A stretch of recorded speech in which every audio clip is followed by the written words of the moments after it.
Ladies and gentlemen, it is a great honor to receive this award tonight, named for my dear friend and colleague, Thomas Szasz. As Thomas Szasz wrote years ago, the only true political virtue is obedience to authority, and the only true political sin is independence.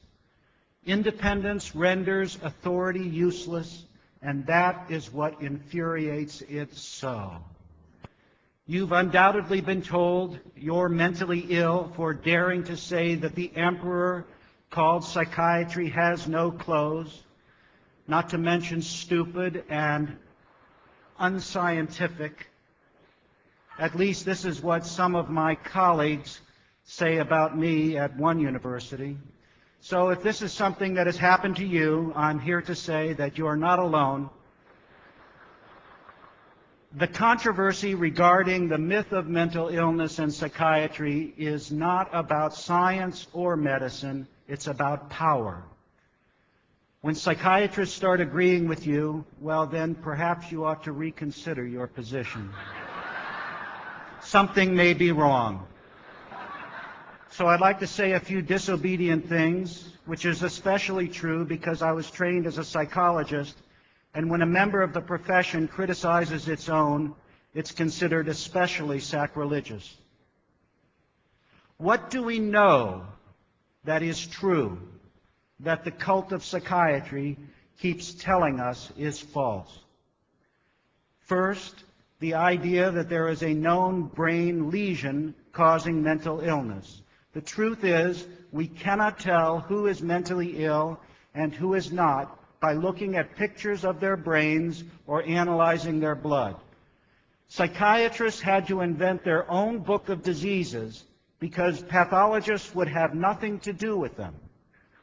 It's called the Diagnostic and Statistical Manual for Mental Disorders, the DSM, a great work of fiction. What's the difference? What's the difference between the DSM and a scientific book of disease? Every disorder in the DSM is invented.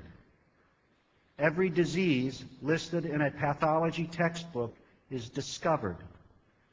Real disease is found in a cadaver at autopsy.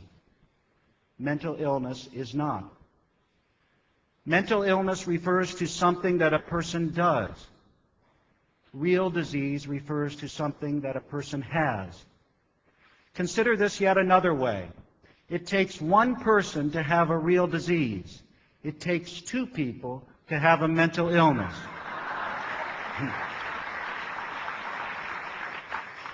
If you're alone on an island, you could develop a real disease like cancer or heart disease, but you cannot develop a mental illness such as hyperactivity or schizophrenia.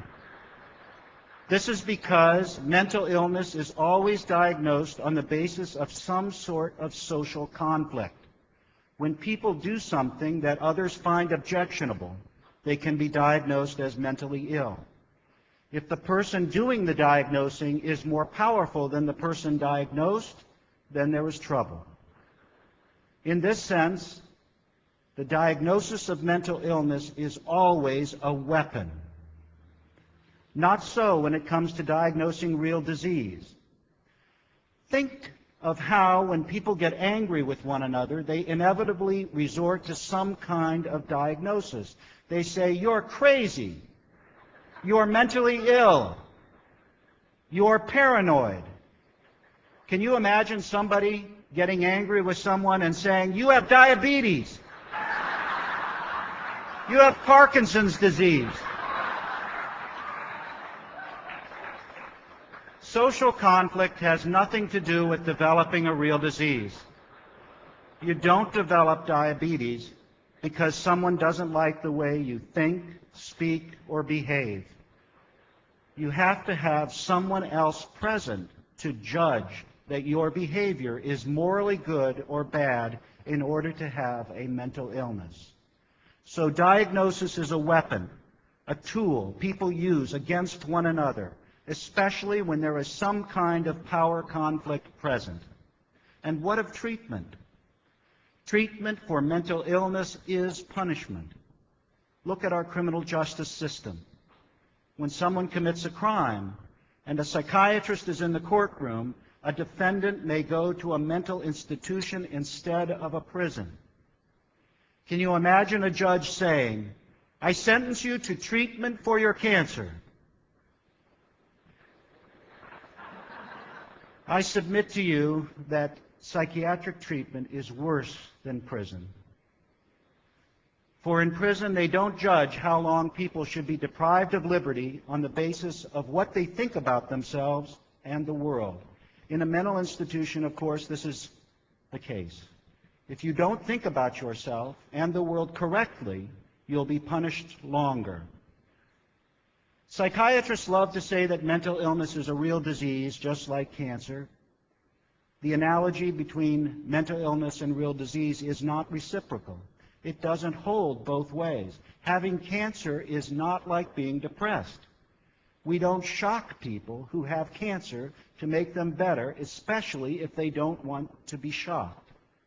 Consider how melanoma, a deadly form of skin cancer, is a disease here as well as in northern India.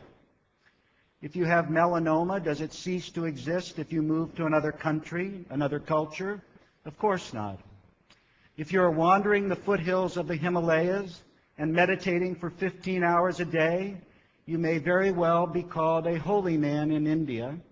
Take that same person, have him walk across the grounds of the Washington Monument in Washington, D.C., and he's diagnosed a paranoid schizophrenic and committed to a mental hospital. What do you think psychiatrists would do if Jesus were alive today, or Buddha, or Mohammed?